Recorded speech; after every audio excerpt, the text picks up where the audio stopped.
What's up, guys? In this video, I want to talk about the difference between using social media for marketing and using it for ministry.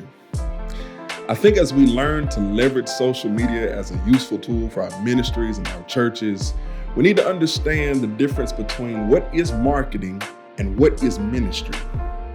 Nona Jones has written an excellent book on this idea of social ministry versus social marketing. I'll link it in the comments. But I want to give you a few tips to help guide your understanding on how to use social media more for ministry and less for marketing. Let's admit something first. There is some level of marketing that is healthy when it comes to our ministry efforts. We need to share information with people so that they know that we exist and that they know how they can connect with our ministries. And with over 2.7 billion users on Facebook every month, social media is a great place to let people know about your church or your ministry. However, our charge is deeper than that. It's deeper than getting people to show up to a program or an event. It's deeper than getting people to watch your service virtually. We are looking to connect people to Jesus and connect those Jesus people to one another. This is where we have to make the distinction between what is actual ministry and what is just marketing. Marketing is much easier than ministry.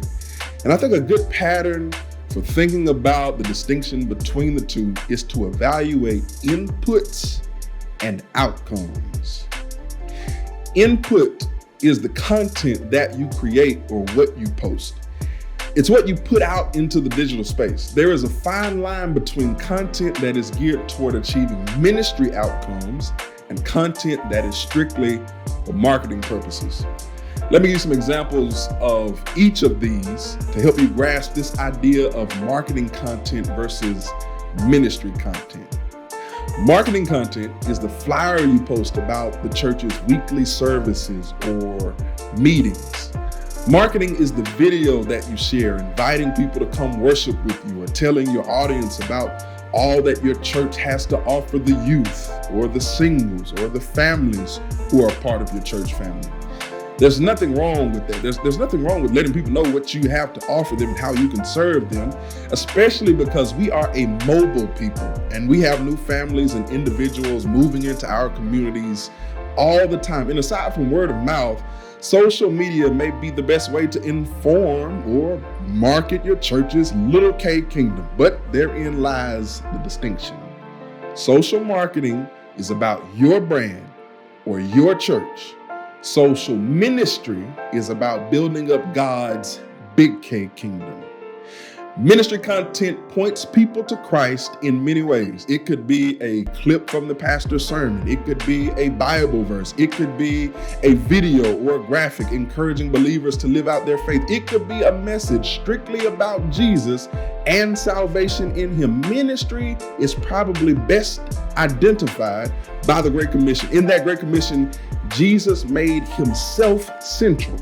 So ministry is about Jesus. Marketing is about us. When thinking about striking a healthy balance between using social media for marketing and actually using it for ministry, it comes down to input. Think about what content you're going to post, because you will only get out what you put in. If your goal is likes, then choose marketing material. But if your goal is lives, then choose ministry material. The two outcomes that we can typically use to discern between what is marketing and what is ministry are exactly that: likes and lives.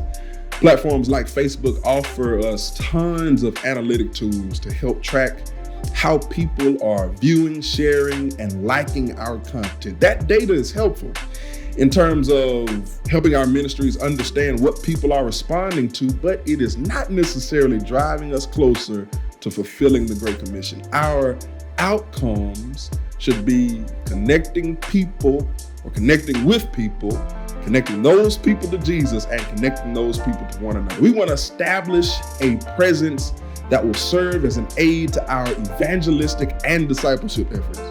Lots of people may be paying attention to your content without you even knowing it. Likes are not a true indication of how many lives are being touched. And our goal is to impact lives. Just like ministry in the meta, We don't always know who's been impacted by our ministries. That's why we got to trust God. One plants, another waters. It's God who gives the increase.